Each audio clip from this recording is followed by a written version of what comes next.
Shalom ibu-ibu wanita Deborah yang dikasihi Tuhan. Saya berharap semua dalam keadaan baik dan kita gunakan kesempatan pagi hari ini untuk belajar kebenaran firman Tuhan. Kita akan berdoa terlebih dahulu.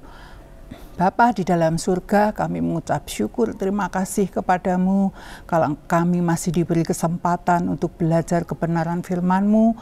Engkau mengurapi setiap kami supaya apa yang akan disampaikan boleh menjadi berkat kekuatan di dalam kami mengiring akan Tuhan. Berkati firman-Mu, berkati kami semua.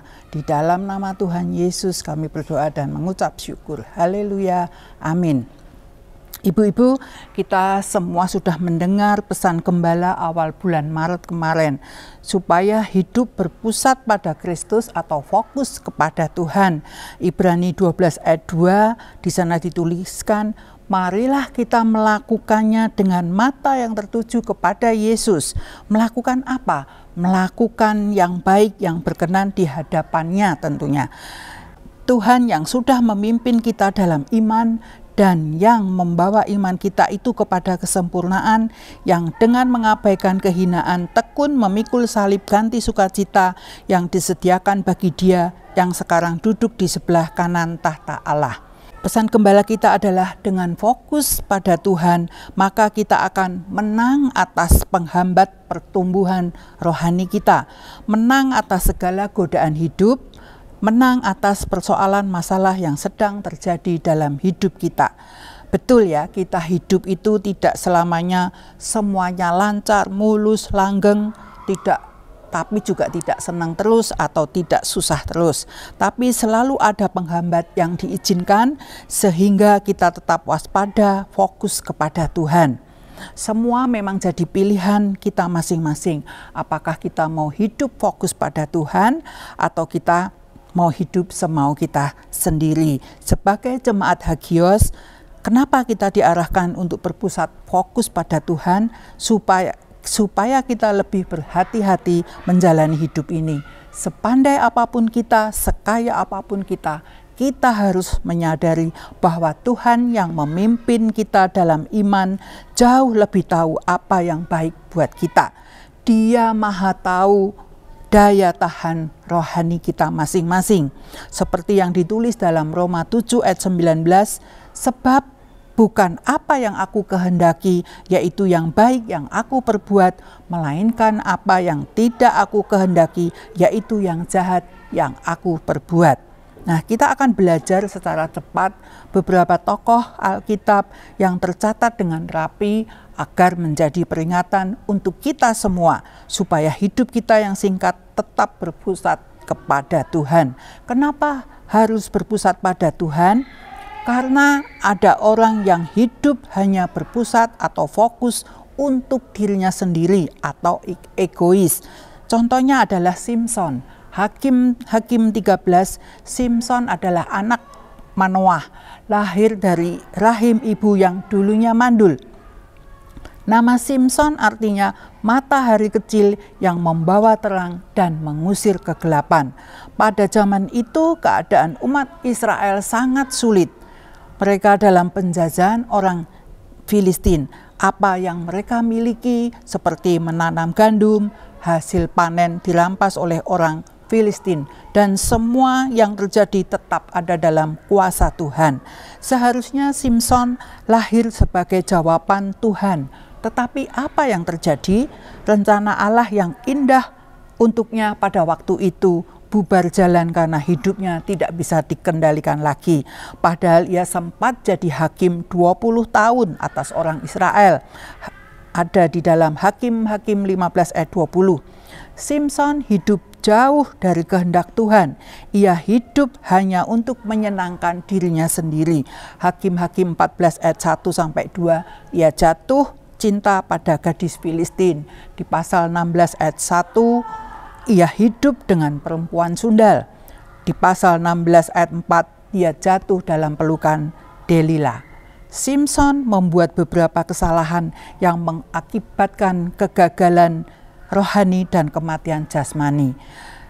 Ia lupa tugas dan panggilannya untuk menjadi pemimpin Israel yang perkasa di dalam melawan orang Filistin. Karena ia tidak fokus pada Tuhan, mengabaikan pengarahan Allah melalui orang tuanya dengan tidak mendengarkan nasihat. Ia memilih untuk hidup dalam daging dan memuaskan hawa nafsunya. Dewasa ini gaya hidup yang sakar PDW, ya apa-apa rasah Tuhan-Tuhanan, sing nyoto wae, semaunya sendiri seperti Simson banyak disukai mayoritas penduduk dunia, yakni gaya hidup yang tidak mau tunduk pada peraturan atau yang lebih dikenal dengan sebutan hedonisme, yang artinya adalah ajaran bahwa kesenangan dan kenikmatan merupakan tujuan hidup. Akhirnya Simson, si matahari kecil ini, betul-betul tidak bisa melihat matahari. Matanya dicongkel keluar akibat kebodohannya. Ia buta total sebelum kematiannya. Yang kedua, kenapa kita harus hidup berpusat pada Tuhan? Karena ada juga orang yang hidup untuk menyenangkan orang lain. Mungkin kita berpikir, apa iya ada orang yang hidup untuk menyenangkan orang lain? Ternyata ada, yaitu Ratu Isabel, 1 Raja-Raja 21. Ia menyenangkan hati suaminya Raja Ahab hanya gara-gara melihat kebun anggur Nabot yang rapi, yang diurus dengan baik, yang menghasilkan buah anggur yang baik juga. Terus kepingin si Ahab ini. Isabel lalu mengatur rekayasa untuk membunuh Nabot. Kisahnya bisa dibaca di dalam 1 Raja-Raja 21 ayat 1 sampai ke 16. Ada juga Raja Herodes yang menyenangkan hati istrinya dengan memerintah prajuritnya untuk memancung kepala Yohanes Pembaptis sebagai hadiah untuk anaknya Herodias yang menari erotis dan menyukakan hati Herodes pada hari ulang tahunnya. Kisahnya bisa dibaca di dalam Matius 14 ayat 1 sampai 14 dan Markus 6 ayat 14 sampai 28. Saulus juga sebelum bertobat jadi Paulus, untuk menyenangkan hati para pemimpin orang Farisi, ia banyak menganiaya orang-orang Kristen. Kisah Rasul 9 ayat 1 sampai ke 2. Bahkan sekelas Imam Harun pun untuk menyenangkan hati sebuah bangsa, yaitu bangsa Israel, dia membuat patung lembu emas. Keluaran 32. Apakah keadaan seperti itu berlaku hanya pada zaman Alkitab? Pada saat ini banyak orang yang hidupnya untuk menyenangkan orang lain. Menjelang pemilu kemarin, kita sudah melihat sendiri bagaimana dengan sesama saudara sebangsa setanah air kita bisa mengadu domba. Ya, dan banyak lagi contoh-contoh yang bisa kita lihat. Yang terakhir, kenapa kita harus hidup berpusat kepada Tuhan? Karena Tuhan penguasa tunggal hidup kita dan semesta. Coba kita tidak dikasih nafas, kita bisa langsung mati, tidak usah nunggu dipanggil Tuhan. Ya, bersyukur masih ada orang yang hidup berpusat kepada Tuhan, yaitu Yusuf, yang kita semua sudah tahu kisahnya di dalam Kejadian 37 ayat 41. Setelah ia dijual oleh saudara-saudaranya, ia berjuang sendiri untuk hidup untuk masa depannya sendiri, dengan berusaha hidup selaras dengan kehendak Tuhan tentunya. Dengan pengetahuannya yang minim sebagai pemuda 17 tahun yang bersahaja, ia belajar tentang kehidupan itu sendirian. Kakak-kakaknya yang seharusnya menuntun, mengajari, membimbing Yusuf, malah hatinya dipenuhi dengan iri kepada Yusuf. Saudara-saudaranya yang sebanyak 11 orang, kalau dipikir 1:11, apakah Yusuf berhasil? Apa Yusuf jadi gelandangan yang mengais makanan dari tempat sampah? Ternyata Yusuf berhasil. Ia berjuang sendirian dengan berpusat, berfokus, dan mengandalkan Tuhan. Lika-liku hidupnya juga penderitaannya lebih kurang 13 tahun. 10 tahun jadi budak, 3 tahun di penjara. Melalui penafsiran mimpi Raja Firaun, ia kemudian diangkat menjadi penguasa Mesir yang besar pengaruhnya. Kejadian 41 ayat 37. Yusuf Ketika dia sudah menjadi penguasa pun, dia tidak silau dengan kemewahan negeri Mesir. Dia tidak berpaling kepada dewa Mesir. Ia menjauhkan diri dari dosa dan kejahatan. Kejadian 39 ayat 10, pada waktu dia digoda oleh istri Potifar, Yusuf tidak bergeming. Cukup lama loh, digoda selama 10 tahun.